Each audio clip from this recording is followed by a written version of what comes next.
Les 3 prochains épisodes seront entièrement consacrés à un organe clé du métabolisme énergétique, le foie.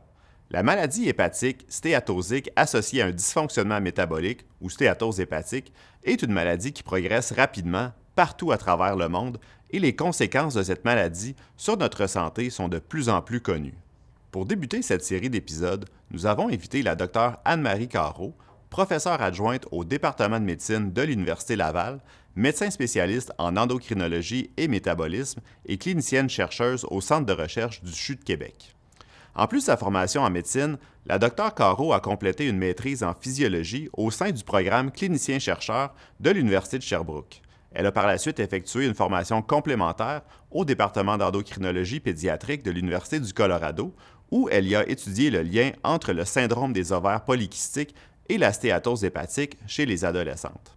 Au fil du temps, la Dr Carreau a développé une solide expertise en stéatose hépatique et l'évaluation non invasive du métabolisme du foie. C'est donc avec beaucoup d'enthousiasme que nous l'avons invitée afin qu'elle nous présente ses plus récents travaux de recherche sur la cirrhose métabolique et le diabète de type 2.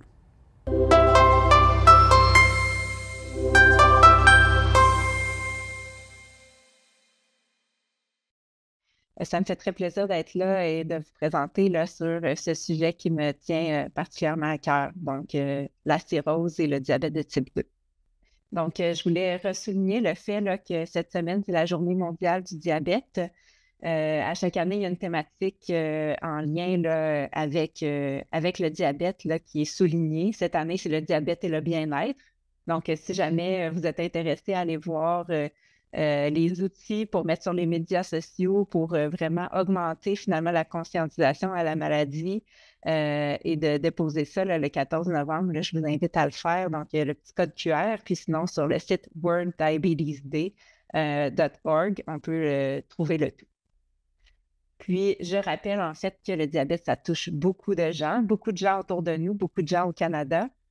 En fait, la prévalence estimée est autour de 10 là, au Canada et on prédit que ça va augmenter là, dans les prochaines années. Et je dois souligner aussi le fait que malheureusement, il y a à peu près un tiers des gens qui ne sont pas diagnostiqués de leur diabète, donc qui ont un diabète qui s'ignore. On y reviendra un petit peu plus tard là, sur l'implication de tout ça. Donc, les objectifs aujourd'hui de ma présentation vont être de reconnaître le lien étroit qui existe entre le diabète de type 2 et les maladies métaboliques du foie, notamment sa forme la plus avancée qui est la cirrhose, et de mieux comprendre certains éléments pathophysiologiques qui sont impliqués dans le risque de progression vers des formes avancées des maladies métaboliques du foie. Et donc, si je réussis à vous convaincre de ce lien qui existe entre le diabète de type 2 et les maladies du foie, mon objectif sera atteint. Donc, c'est vraiment actuellement là, une nouvelle ère là, dans le domaine de la stéatose hépatique. En fait, ça fait à peu près une dizaine d'années que je travaille là, en recherche sur la stéatose hépatique. Puis il faut dire que il y a 10 ans, on était vraiment ailleurs dans notre compréhension de ce que c'est, mais aussi dans notre vision de ce que c'est la stéatose hépatique. Fait qu'on avait vraiment plutôt une vision que c'est un peu une condition bénigne qui est associée à des anomalies métaboliques, mais qu'il n'y a pas vraiment de risque qui est attaché à ça. Mais il faut dire que depuis les dernières années, on a vraiment une meilleure compréhension de l'évolution naturelle puis des facteurs de risque de progression vers des maladies sévères. On a une meilleure compréhension de la pathophysiologie. On a une amélioration des options thérapeutiques qui ont maintenant un impact sur la progression, puis même qu'on a beaucoup d'options thérapeutiques qui s'en viennent dans une année rapprochée, dont un premier médicament qui a été approuvé à la FDA, ce qui fait qu'il y a vraiment de l'essor là, finalement dans le traitement de cette maladie-là.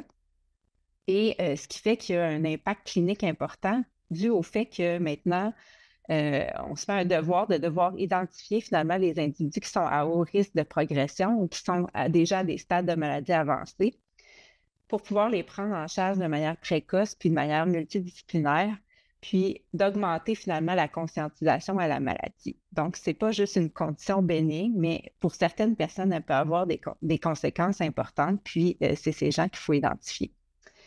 Je vous montre ici l'histoire d'une patiente type que je vois en clinique, une dame de 55 ans qui a eu un diagnostic de diabète de type 2 à l'âge de 45 ans, fait que ça fait déjà une dizaine d'années qu'elle a un diabète. Puis elle avait eu un diabète gestationnel lors d'une ancienne grossesse. vers l'âge de 30 ans. Son médecin de famille avait fait des prises de sang annuelles qui avaient déjà montré dans le passé des enzymes hépatiques qui étaient un petit peu élevées, mais à ce moment-là, on ne savait pas trop comment prendre ça en charge. Il n'y avait pas vraiment de suivi qui était nécessaire. On disait, bon, il y a un petit peu d'enzymes du foie élevé, c'est pas plus grave que ça. Mais elle fait finalement une échographie du foie parce qu'elle ressentait un petit peu des malaises digestifs. Elle ne se sentait pas bien au niveau abdominal. Puis, on trouve malheureusement un foie qui est nodulaire et régulier, qui est compatible avec une cirrhose. Puis là, la première chose qu'elle me dit, c'est: je vous jure, docteur, je ne prends pas d'alcool, je ne comprends pas pourquoi j'ai une cirrhose du foie. Puis en fait, c'est souvent la réaction qu'on a des gens. Puis moi, je leur dis, ben je vous crois parce qu'en fait, on a l'idée finalement préconçue que la cirrhose, c'est seulement pour les gens qui prennent de l'alcool. Mais la plus grande cause maintenant de cirrhose en Amérique du Nord, ben, c'est plutôt les maladies métaboliques et donc un lien important avec le diabète de type 2. Donc, moi, je la vois parce qu'elle est référée par son gastroentérologue après qu'il a éliminé les autres causes de cirrhose pour aider dans l'optimisation de la prise en charge métabolique. C'est un petit peu ce que je vais vous conter aujourd'hui par la suite. Donc, on est probablement habitué à entendre le mot plutôt Non-Alcoholic Fatty Liver Disease ou NAFLD. Il faut dire qu'il y a eu des nouvelles définitions là, depuis juin 2023 où on a décidé de faire un changement de terminologie. Et là, ça a été approuvé là, finalement par tous les différents comités d'experts internationaux. Donc, la nouvelle nomenclature pour le Non-Alcoholic Fatty Liver Disease, c'est maintenant le Metabolic Dysfunction Associated Liver Disease ou MASL que je vais utiliser dans le texte, dans le reste de la présentation. En fait, qu'est-ce que la MASL? C'est finalement lorsqu'on identifie quelqu'un avec une stéatose hépatique, habituellement qu'on a trouvé de manière fortuite sur une imagerie ou par d'autres moyens biochimiques, on en parlera tout à l'heure. Et si la personne correspond à un critère cardio-métabolique, va déjà être identifiée finalement avec une MASL. Donc, ça peut être soit un surpoids, un taux de taille augmenté ou un des critères du syndrome métabolique, soit une élévation légère du glucose à jeun ou le fait d'avoir un diabète de type 2, avoir une pression artérielle augmentée, des triglycérides augmentés ou des HDL bas. Et de manière à identifier de manière importante l'importance finalement de l'atteinte métabolique, la maladie métabolique hépatique peut être associée à d'autres atteintes, soit le fait qu'il y ait une consommation d'alcool associée ou qu'il y ait une étiologie associée. Et ça met l'importance que peu importe la maladie du foie qu'on a, le fait d'avoir une atteinte métabolique du foie va être aussi important dans l'évolution de la maladie. Et le but de ça, c'était en fait d'avoir une définition affirmative et non d'exclusion. Ce n'est pas le fait que c'est non alcoolique, mais c'est vraiment le fait que c'est métabolique. C'est aussi une utilisation qui est non stigmatisante et on a incorporé dans le nom, finalement, la pathophysiologie sous-jacente qui est métabolique, ce qui aide aussi à mieux comprendre la prise en charge qu'on doit avoir des patients. J'ai parlé de la consommation d'alcool, donc on a encore l'idée là, que la consommation d'alcool, c'est le plus grand motivateur finalement de la stéatose hépatique ou des cirrhoses. Mais il y a maintenant une entité qui s'appelle le MET-ALD où il y a, selon la consommation d'alcool par semaine, à la fois une maladie qui est métabolique et qui inclut aussi une consommation d'alcool. Et ça peut inclure entre 2 consommations pour les femmes et 3 consommations par les hommes par jour, jusqu'à 3,5 à 4,5 consommations d'alcool par jour pour les hommes. Et si on dépasse finalement plus que ces consommations-là, on va parler à ce moment-là vraiment de maladie alcoolique du foie. Mais tout ça pour mentionner qu'on peut avoir une certaine consommation régulière d'alcool sans avoir une maladie alcoolique du foie en soi. Donc, la MASL, c'est un excès de dépôt de gras au niveau du foie, mais qui peut se manifester selon différents stades. Donc, la définition de base de qu'est-ce qu'est la stéatose hépatique, en fait, c'est qu'il y a plus de 5% de lipides dans les hépatocytes du foie qu'on identifie habituellement avec une biopsie, mais qui peut être identifié là, par d'autres moyens, parce que bien sûr, on ne fait pas de biopsie à tout le monde pour identifier la présence de stéatose hépatique. Cette forme-là peut évoluer vers des formes inflammatoires qu'on va maintenant appeler MASH ou Metabolic Associated Steatohepatitis ou la stéatohépatite, qui, elle, peut être associée finalement à la présence ou non de fibrose, où il va y avoir un dépôt là, finalement de cicatrices au niveau du foie. Et les stades de fibrose vont être décrits de stade F1 à F4. Donc, le stade F4 étant le stade le plus avancé qui représente finalement de la cirrhose. On va parler de fibrose avancée avec des stades de F3 et plus. La cirrhose peut être avec ou sans décompensation, c'est-à-dire qu'avoir des complications associées à ça qui vont mener à de la dysfonction hépatique, de l'hypertension portale. Il peut aussi se développer un carcinome hépatocellulaire, souvent sur des foies cirrhotiques, mais qui peut apparaître sur des foies qui sont non cirrhotiques. Quand on regarde plus haut, en fait, c'est une très grande proportion de la population canadienne qui sont atteints de stéatose hépatique, donc 20 à 30 %, c'est vraiment beaucoup de gens. Mais un très faible pourcentage va évoluer vers des formes avancées, soit la cirrhose. Par contre, des études récentes nous ont démontré que la prévalence en diabète de type 2 était extrêmement élevée, beaucoup plus élevée que la population générale, que ce soit d'avoir de la stéatose hépatique simple, d'avoir de la stéatohépatite qui est près d'une personne sur deux atteinte de diabète. À peu près 20 % des gens atteints de diabète vont avoir de la fibrose, peu importe le stade.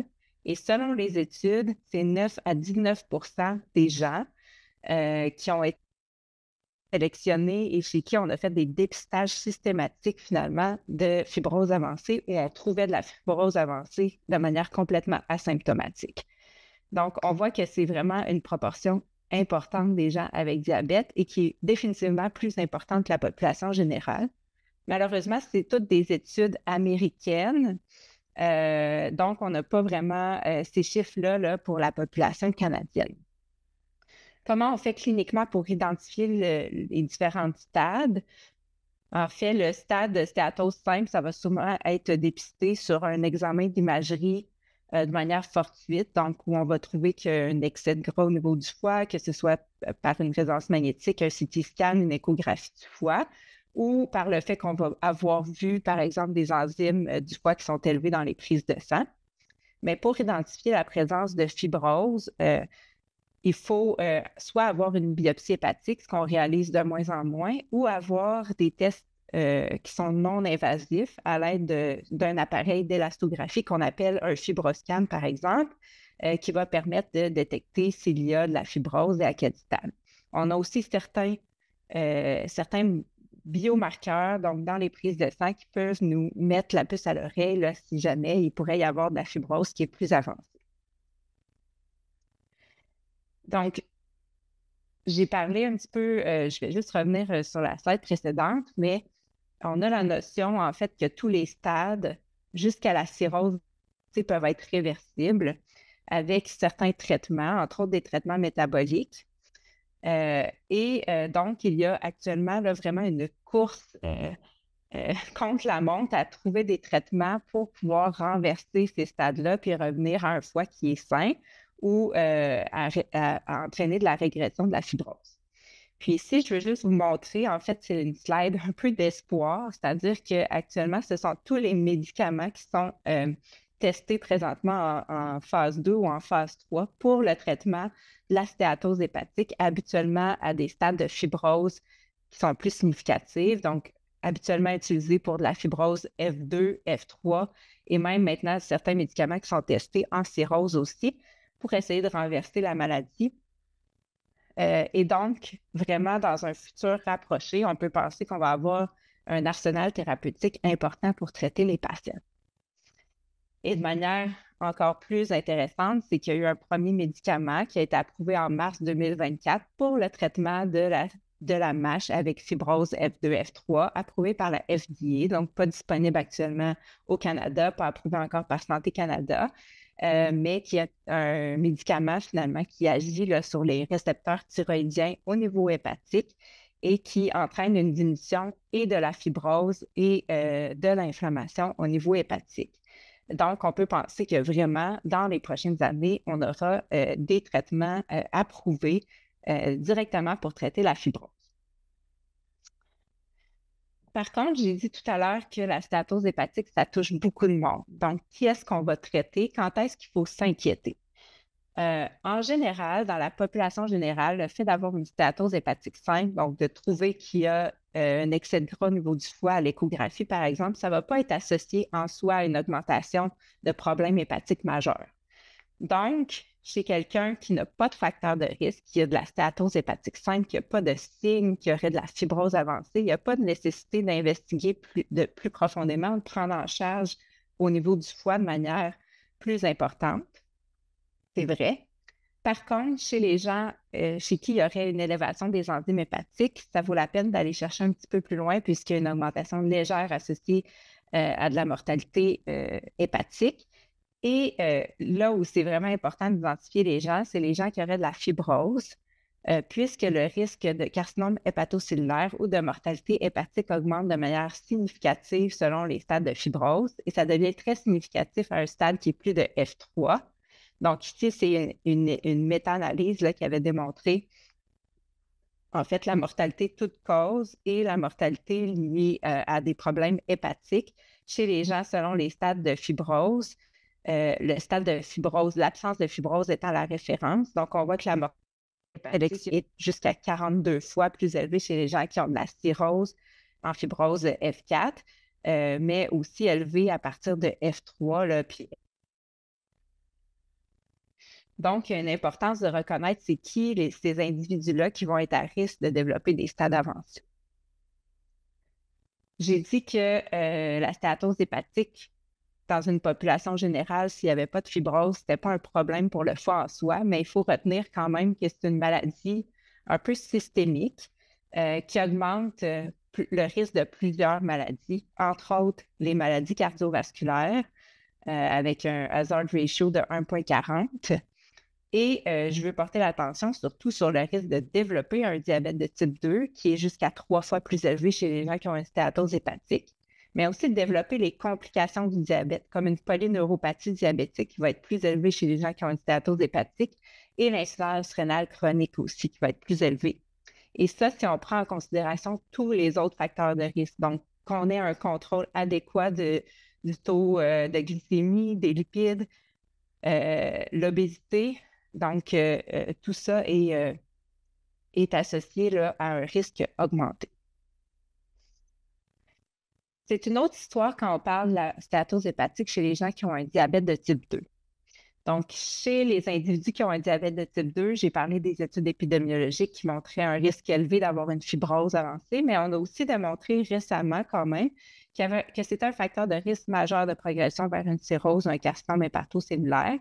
Donc, c'est une étude européenne qui a pris 18 millions d'individus qui venaient de bases de données européennes et qui ont montré dans les facteurs de risque de développer une cirrhose ou un carcinome hépatocellulaire que l'histoire de diabète était le facteur de risque le plus élevé. Et si on regarde, par exemple, au niveau de l'IMC, je devrais peut-être prendre mon petit pointeur laser. Donc, si on regarde, par exemple, au niveau de l'IMC, il n'y avait pas de risque augmenté, mais vraiment, le diabète était vraiment le facteur de risque qui faisait que les gens étaient plus à risque d'avoir progressé vers une cirrhose ou un carcinome hépatocellulaire. Donc, cette étude-là a vraiment mis la table pour notre compréhension, finalement, que le diabète en soi était un facteur de risque important pour la cirrhose. Et les comités d'experts ont commencé à mentionner que la cirrhose était potentiellement une nouvelle complication du diabète là, qu'on avait ignorée jusque-là. Et je rappelle que la fibrose avancée peut être de manière très importante. Parmi les gens qui ont un diabète, lesquels sont à risque de progresser vers la cirrhose, on ne sait pas encore tout à fait. Ce qu'on sait, c'est qu'il y a une augmentation du risque de progression selon le nombre de comorbidités métaboliques qui s'accumulent. Donc, un patient qui aurait à la fois un diabète, une hypertension, une dyslipidémie, une obésité, plus les risques s'accumulent, plus le risque de progression est important. Ceci dit, il y a beaucoup de patients avec un diabète de type 2 qui ont multiples comorbidités métaboliques. Donc, ça ne nous permet pas vraiment de distinguer qui parmi les gens avec un diabète de type 2 est à risque de progression. Il y a aussi une augmentation pour les femmes du risque lors de l'atteinte du statut ménopausique. Donc, après la ménopause, les femmes ont un risque de progression beaucoup plus rapide, alors elles avaient une certaine protection avant la ménopause. Donc, c'est encore vraiment les facteurs qui vont mener à la progression sont encore à déterminer parmi les gens qui ont un diabète de type 2. Donc, l'importance du risque chez les gens qui ont un diabète de type 2 a été reconnue dans les plus récents guides de pratique. Les guides de pratique des associations européennes suggèrent de faire un dépistage pour la fibrose du foie chez les individus qui ont un diabète de type 2 ou qui ont une obésité abdominale et plus d'un facteur de risque cardio-métabolique ou qui ont des anomalies des enzymes hépatiques sur les prises de sang. Et ça dans l'objectif de prévenir la progression vers la cirrhose et ses complications. Les guides américains de pratique sont aussi d'accord avec cette approche où on recommande chez les gens qui ont un diabète de type 2 de faire un dépistage de la fibrose avancée. Là où je veux soulever l'importance, en fait, c'est donc important chez les gens qui ont une stéatose hépatique. J'ai parlé du risque important de développer un diabète, mais de bien dépister la présence d'un diabète de type 2, puisque ça va changer notre approche et surtout le fait qu'on va devoir faire ou non un suivi chez ces patients. On avait fait un projet, en fait, qui a été publié là, dans le Canadian Journal of Diabetes, avec un de mes étudiants à la maîtrise, Théo Gignac, où on a regardé chez les gens qui étaient venus à la clinique de stéatose hépatique du CHU-de-Québec, la sensibilité pour les tests qu'on utilise habituellement pour le dépistage du diabète chez les gens qui ont une stéatose hépatique. Et pour faire une longue histoire courte, en fait, on a comparé c'était 65 gens qui avaient eu une hyperglycémie orale provoquée, donc disons le gold standard pour diagnostiquer le diabète, en comparaison avec l'hémoglobine glyquée ou une glycémie à jeun qui avait été faite à l'intérieur de 3 mois. Et ce qu'on a pu remarquer, c'est qu'en fait, l'hémoglobine glyquée dans cette population-là avait une très, très faible sensibilité pour dépister le diabète, qui était de 16 en comparant avec l'hyperglycémie orale provoquée. La glycémie à jeun avait une meilleure sensibilité, mais ce n'était pas non plus 100 c'était 67 Et donc, on manque beaucoup de diagnostics si on dépiste le diabète avec des prises de sang usuelles qu'on fait pour le dépistage. Ce qu'on recommande donc, ce serait que les individus qui ont une hémoglobine glyquée, même au-dessus de 5,6 selon les aires sur la courbe ROC, en fait, qu'on fasse une hyperglycémie orale provoquée 75 grammes afin de s'assurer qu'on dépiste adéquatement le diabète, qu'on puisse intervenir tôt, mais aussi qu'on sache leur risque de progression et donc qu'on fasse un suivi adéquat auprès de ces patients. Donc, je vais aborder maintenant un petit peu la pathophysiologie de la cirrhose MASH, mais vraiment d'un contexte des grandes lignes, pour vous introduire un petit peu ce qu'on fait comme recherche dans mon laboratoire. Donc, en fait, on sait qu'il y a beaucoup de facteurs qui vont intervenir dans la pathophysiologie de la cirrhose MASH. Il va y avoir des facteurs qui vont favoriser le dépôt excessif de gras au niveau du foie, des facteurs qui vont favoriser l'inflammation au niveau du foie, puis des facteurs qui vont favoriser le stress oxydatif au niveau du foie, qui, mis tous ensemble, va mener à la fibrogenèse. L'inflammation et la fibrogenèse. Donc, c'est sûr que c'est une interaction complexe avec des facteurs où il va y avoir des prédispositions génétiques qui sont clairement connues, des facteurs environnementaux, des facteurs liés aux habitudes de vie et même certains facteurs in utero qui ont aussi été documentés, donc bien longtemps avant de développer finalement la maladie.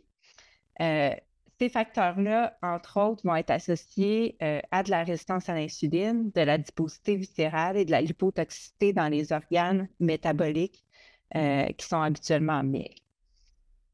Comment ceci interagit, en fait, l'augmentation de la résistance à l'insuline, particulièrement au niveau du tissu adipeux, va favoriser le fait qu'il y ait des acides gras provenant du tissu adipeux qui vont s'accumuler au niveau du foie. Donc, qui vont provenir de la lipolyse du tissu adipeux qui ne peut pas être suffisamment supprimée par l'insuline. Et cette source-là de gras va représenter 60% finalement du gras qui se dépose au niveau du foie. Une autre source importante, c'est la formation de nouveaux gras par le foie, donc la lipogenèse de novo, qui va convertir le sucre en gras qui se produit au niveau du foie. Le fait d'avoir l'hyperinsulinisme va favoriser finalement la lipogenèse de novo, mais aussi d'avoir des substrats qui peuvent être transformés en gras par le foie, soit dû à l'augmentation de glucose, par exemple, en circulation, dû à la résistance à l'insuline.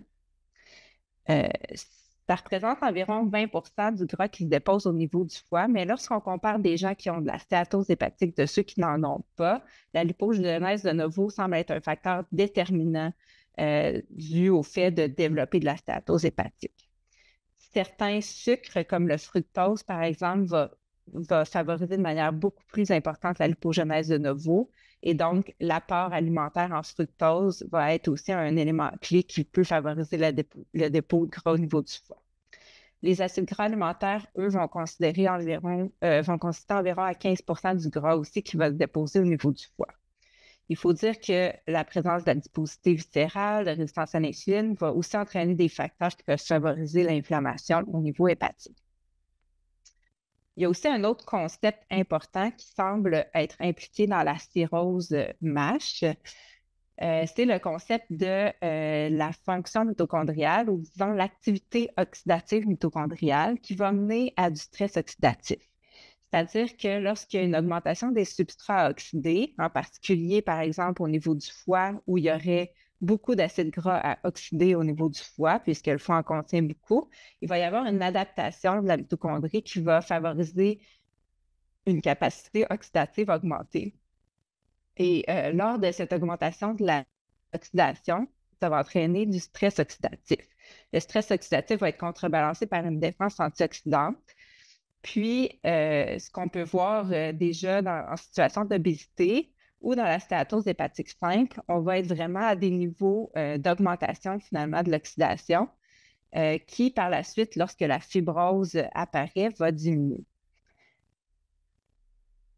Il y a aussi le fait qu'il y a d'autres substrats qui font de manière importante. Donc, dans le contexte de la stéatose hépatique, il y a d'autres substrats, des substrats qu'on appelle anaplérotiques, qui sont plutôt les substrats qui vont être en circulation et qui vont permettre d'être utilisés par le foie pour produire de nouveaux substrats. Par exemple, participer à la gluconéogenèse ou à la synthèse de lipides.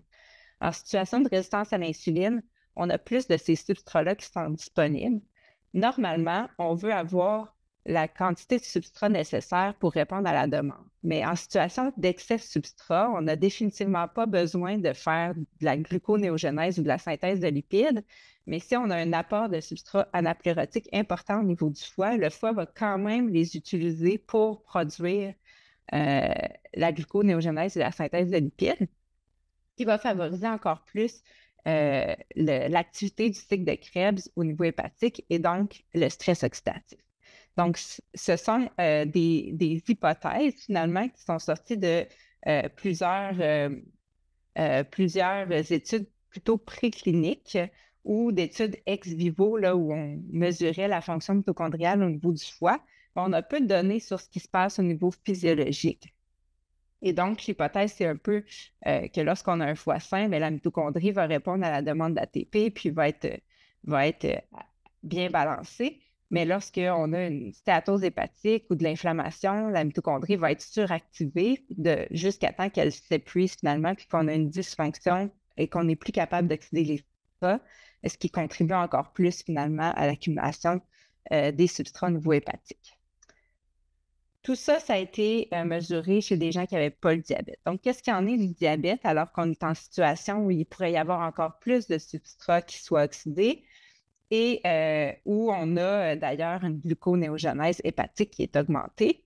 Donc, c'est des questions qu'on se pose dans notre laboratoire. Donc, notre programmation de recherche cherche à mieux comprendre les liens bidirectionnels entre le diabète de type 2 et la stéatose hépatique avec fibrose avancée. Puis, on soumet l'hypothèse générale que chez les individus qui ont un diabète de type 2 qui vont évoluer vers des stades avancés, ça va être ceux qui vont avoir une augmentation des substrats énergétiques au niveau hépatique, qui vont avoir des adaptations, ou qu'on peut dire des mésadaptations de leur capacité oxydative hépatique, puis une augmentation du stress oxydatif. Puis, en fait, on se pose les sous-questions, c'est quoi les mécanismes qui vont mener à ça? Puis est-ce que ces mécanismes, par exemple, est-ce que c'est la résistance à l'insuline de certains tissus? Puis est-ce que ces mécanismes-là apparaissent à certains stades de la progression de la maladie ou ils sont là dès le début, ce qui va faire que certains patients vont progresser? Donc, je vous présente rapidement mon équipe de recherche, donc les étudiants gradués de ce côté-ci, les professionnels de recherche qui permettent de réaliser les projets dans mon laboratoire. Et juste pour mentionner qu'on a eu la chance d'être supporté par la Fondation du CHU de Québec, par une chaire hospitalière de diabète qui a été annoncée justement à la Journée internationale du diabète l'an dernier, et dont un des pôles majeurs est en fait le lien entre le diabète et la santé du foie, pour laquelle je suis titulaire au niveau de ce pôle-là, donc qui, j'espère, va entraîner une augmentation de notre capacité encore plus à répondre à ces questions. Donc, j'ai parlé que la résistance à l'insuline semblait être au cœur, finalement, de la pathophysiologie de la stéatose hépatique, mais est-ce que c'est si clair que ça dans la littérature? Donc, il faut dire que ce qu'on en connaît dans la littérature, c'est basé sur des mesures standardisées qui sont vraiment importantes de connaître, mais qui ne reflètent pas finalement la physiologie complète de ce qui se passe là, lorsqu'on a des nutriments en circulation. Donc, c'est basé sur un clamp hyperinsulinémique euglycémique où on va donner des quantités importantes d'insuline et on va donner des quantités de glucose qui vont être ajustées pour maintenir une euglycémie. Et ça nous permet de mesurer vraiment comment chaque tissu est résistant à l'insuline, mais comme je mentionnais, pas de manière physiologique avec une réponse complète lorsqu'on, par exemple, on prend un repas, à savoir comment notre système va gérer finalement les nutriments utilisés par le repas. Donc, ce que la littérature nous a montré, c'est qu'effectivement, chez les gens qui avaient de la stéatose hépatique, mais ça a toujours été testé dans la stéatose hépatique simple, et en général, chez des gens qui avaient un diabète de type 2, il y a une diminution de la sensibilité hépatique à l'insuline. Donc, le foie n'est pas capable de supprimer la production de glucose endogène suffisamment. Il y a une diminution de la sensibilité musculaire à l'insuline et une diminution de la sensibilité du tissu adipeux qui va être moins capable de supprimer la lipolyse. Mais les lacunes importantes dans la littérature, qu'est-ce qu'il y en a chez les gens qui n'ont pas le diabète? Qu'est-ce que ça va faire lorsqu'on a une réponse physiologique qui intègre le système digestif? Puis, est-ce que c'est modifié selon les différents stades de la maladie? C'est des questions qui restent à répondre. Donc, dans le laboratoire, on s'intéresse beaucoup à la période postprandiale. C'est une condition qui est vraiment pas à négliger. C'est-à-dire que lorsqu'on a un repas qui contient qui utilise le système digestif, il va y avoir des hormones gastro-intestinales qui vont être sécrétées et qui ont un effet au niveau du métabolisme hépatique, au niveau de la sécrétion d'insuline d'ailleurs, puis au niveau du métabolisme du corps entier. C'est aussi, les aliments sont digérés par une flore microbienne et qui va influencer finalement les substrats qui vont être disponibles après la digestion et qui vont être absorbés, mais qui influencent aussi l'inflammation.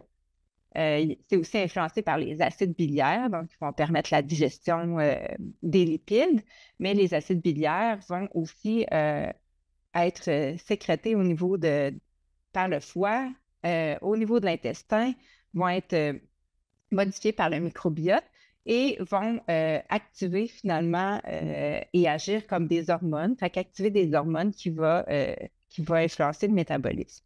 Mais aussi, la période postprandiale est importante parce qu'on passe une grande partie de notre temps en période postprandiale et c'est le moment où il y a une grande quantité et diversité de nutriments qui sont à métaboliser et à entreposer. Et on sait que chacun de ces systèmes-là qui utilisent le système digestif, en fait, est altéré en diabète de type 2. Donc, ce n'est pas leur influence finalement sur la stéatose hépatique. On s'est posé une première question, en fait, qui était toute simple, mais qui n'était pas encore répondue dans la littérature, c'était est-ce que les gens qui ont une stéatose hépatique qui n'ont pas de diabète vont présenter des anomalies du métabolisme du glucose en postprandial. Puis en fait, de manière à mieux comprendre ce lien-là entre la stéatose hépatique et le risque de développer un diabète de type 2. Donc, cette étude-là a été publiée là, dans le American Journal of Physiology avec Chronology and Metabolism cette année.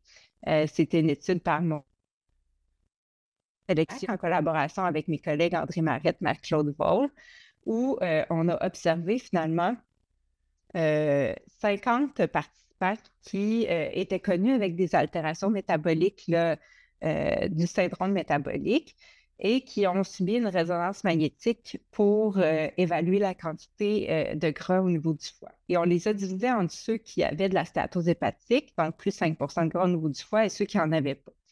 Ils ont eu une hyperglycémie orale provoquée 75 grammes sur 3 heures et on a pu évaluer leur réponse postprandiale. Ce qu'on voit, c'est qu'entre ceux qui avaient une stéatose hépatique, ceux qui n'en avaient pas, la concentration de glucose après le test était similaire entre les deux groupes. Par contre, on retrouvait un hyperinsulinisme postprandial plus important chez les gens qui avaient une stéatose hépatique et aussi une augmentation de la concentration de ces peptides qui était un peu moins significative, mais qui était tout de même plus élevée chez les gens qui avaient une stéatose hépatique. Donc, on avait l'hypothèse finalement qu'on trouverait une diminution de la sensibilité à l'insuline chez les gens qui avaient une stéatose hépatique, ce qu'on a effectivement retrouvé. On a trouvé plus que ça, en fait, de manière intéressante. L'hyperinsulinisme postprandial n'était pas causé par une augmentation de la sécrétion d'insuline, mais plutôt par une diminution de la clairance de l'insuline en postprandial. Et on a aussi trouvé une dysfonction de la cellule bêta, donc une diminution de la capacité de la cellule bêta de sécréter de l'insuline dans la première phase de sécrétion d'insuline chez les gens qui avaient une stéatose hépatique. Et toutes ces différences-là étaient observées uniquement en période postprandiale. Si on regardait à jeun, il n'y avait aucune différence au niveau métabolique entre les individus. Donc, on a pu démontrer finalement que chez les individus qui avaient un syndrome métabolique, ceux qui ont une stéatose hépatique vont avoir déjà un dysmétabolisme de l'insuline avant l'apparition d'un dysmétabolisme du glucose. Et puis, ils présentent finalement une diminution de la première phase de sécrétion d'insuline, de la capacité de sécrétion de l'insuline, qui est une des premières atteintes qui est bien décrite dans le développement du diabète. Donc, c'est comme si les premières étapes vers le développement du diabète débutaient déjà. Puis, on a aussi identifié la diminution de la clairance de l'insuline, qui est un morceau important. Donc, on a identifié que déjà les premières étapes vers le développement du diabète étaient là et qu'il pourrait y avoir l'intérêt finalement de traiter précocement et de prévenir la progression vers le diabète. Qu'en est-il de la réponse postprandiale dans le cas de la fibrose avancée? Donc, comme j'ai dit, on s'intéresse à tous les stades, mais particulièrement au stade de la fibrose avancée, de la cirrhose. Donc, on a voulu évaluer le métabolisme postprandial chez les individus avec diabète de type 2 et fibrose avancée. Et on avait l'hypothèse que chez les gens qui étaient en stade avancé, il y aurait une altération encore plus marquée du métabolisme postprandial. Et là, on a étudié vraiment chez les gens avec diabète de type 2, dont le stade était connu. Et on a suspendu leur traitement pour le diabète là, 72 heures avant le repas test. Et les individus étaient comparables là, du point de vue de l'âge, sexe, l'IMC, le traitement du diabète, du contrôle du diabète. Donc, je mets juste des résultats préliminaires, puis les résultats plus détaillés seront présentés justement au congrès annuel de la SQLNM. Je vais laisser mon étudiante Marion Prado les présenter en détail, mais juste pour vous mettre un petit peu l'eau à la bouche, c'est-à-dire qu'on a quand même démontré que chez les gens qui ont un diabète, ceux qui ont de la fibrose avancée avaient des anomalies de la concentration du glucose qui étaient plus importants et des changements aussi de la dynamique de l'insuline avec un pic d'insuline qui était plus précoce et plus élevé et présentait donc une diminution de la sensibilité à l'insuline puis une diminution de la fonction de la cellule bêta. Donc, parmi les gens qui ont un diabète, le fait d'être à des stades plus avancés, on a un dysmétabolisme encore plus important du glucose. Donc, comment la prise en charge métabolique pourrait donc améliorer le devenir des patients? Faut dire que dans les guides de pratique maintenant, la prise en charge multidisciplinaire de la mastose est au cœur du traitement. Ça semble tout à fait normal, mais il faut dire qu'on passe d'une ère où la mastose était considérée comme une condition bénigne, pas vraiment traitée, pas vraiment suivie, ou justement dans l'autre spectre où on trouvait finalement chez des gens où il y avait déjà la cirrhose, et donc là, on s'attardait plus à traiter finalement le foie. Là, on voit ça de manière plus holistique où le traitement finalement à la fois des facteurs de risque métabolique est aussi important que le traitement du foie en soi. Et ça implique donc le traitement aussi de changement d'habitude de vie, d'approche nutritionnelle et un traitement par rapport au surpoids ou au traitement du poids. Donc, on a développé, en fait, au CHU Québec, là, une clinique multidisciplinaire depuis 2020, dont l'objectif était d'avoir justement une approche qui était plus multidisciplinaire, où on avait finalement à la fois un traitement puis une évaluation métabolique et un traitement au niveau hépatique. Les patients sont donc évalués à la fois par les gastroentérologues et endocrinologues, et ça nous permet de faire des recommandations au médecin traitant, un suivi, un ajustement des facteurs de risque cardio-métabolique. On a joint à ça, en fait, une cohorte prospective qui va nous permettre d'évaluer la progression de ces gens-là suite à leur prise en charge à la clinique. Donc, c'est une cohorte observationnelle sur 5 ans qui s'appelle la cohorte Regis-Nash, dont on a 200 patients pour l'instant qui sont inclus dans la cohorte, d'âge moyen de 54 ans. 50 sont des femmes, 50 ont un diabète de type 2 et qui sont à différents stades de stéatose hépatique à leur entrée, là, finalement, à leur prise en charge à la clinique. Donc, une certaine partie qui sont en cirrhose, d'autres qui sont en MASH à différents stades de fibrose et d'autres en stéatose hépatique simple, qui vont nous permettre de regarder les caractéristiques cliniques de leur progression. On a aussi un sous-groupe, donc la moitié des participants qui ont fait des visites en personne à leur visite initiale. On est maintenant à des visites 2 ans et qui vont être suivis à 5 ans plus tard, qui nous permet de déterminer plutôt les caractéristiques métaboliques plus détaillées, donc une composition corporelle, une évaluation vasculaire complète, des questionnaires d'habitude de vie et des échantillons biologiques là, qui nous permettent d'évaluer ça. On voulait là, regarder l'effet finalement de l'approche, le succès de l'approche. Donc, est-ce que le fait de les traiter ou de les prendre en charge au niveau métabolique semble améliorer les patients? Puis, en fait, ça semble que oui. Donc, au suivi 1 an des patients après leur visite initiale, il y avait une diminution moyenne de poids de 2,6 %. Fait que ça n'a pas l'air beaucoup, mais lorsqu'on regarde, bien, plus de 38 des patients avaient une diminution de poids corporel, ce qui est suffisant pour entraîner des améliorations métaboliques, puis en fait une diminution de la stéatose hépatique. 20 avaient une diminution de 5 à 10 de leur poids corporel, qui est suffisant pour améliorer l'inflammation. Et 10 avaient plus de 10 de perte de poids corporel, ce qui est suffisant pour habituellement entraîner de la régression de la fibrose. Donc, on n'a pas les outcomes au niveau hépatique encore, on les aura. J'espère qu'on pourra démontrer que ça a aussi un impact sur le foie. Mais on a aussi des améliorations au niveau métabolique, au niveau de l'hémoglobine glyquée. Puis, de manière significative, les patients avaient aussi une amélioration des enzymes au niveau hépatique. Je vais passer ici. Donc, avec cette cohorte-là, on espère répondre à la question quels sont les facteurs métaboliques qui vont être impliqués dans la progression ou la régression de la stéatose hépatique dans leur suivi finalement régulier de la vraie vie. Donc, comme je parlais avec les échantillons biologiques, on a pu poser la question de manière transversale, est-ce que les gens avec fibrose avancée versus ceux qui n'ont pas de fibrose avancée ont certaines caractéristiques métaboliques finalement qui les identifient? Donc, on a regardé vraiment beaucoup de choses. Je vais passer très rapidement, mais on a regardé les hormones gastro-intestinales. Donc, là, c'est en condition à jeun dans ce contexte-là, mais les hormones gastro-intestinales, les hépatokines, les adipokines, les marqueurs inflammatoires. On n'a pas trouvé vraiment de différence à jeun, sauf pour certaines hépatokines, mais une augmentation claire des marqueurs inflammatoires chez les gens qui avaient de la fibrose avancée. On a aussi regardé finalement les acides biliaires puis leurs effecteurs métaboliques au niveau plasmatique et au niveau fécal, et on a trouvé qu'il y avait une augmentation finalement de la synthèse des acides biliaires sans altération de leur métabolisme intestinal par le microbiote, mais qu'il n'y avait pas de réponse associée sur leurs effecteurs métaboliques chez les gens qui avaient de la fibrose avancée. Donc, peut-être une certaine résistance finalement euh, pour ce qui est des effecteurs métaboliques.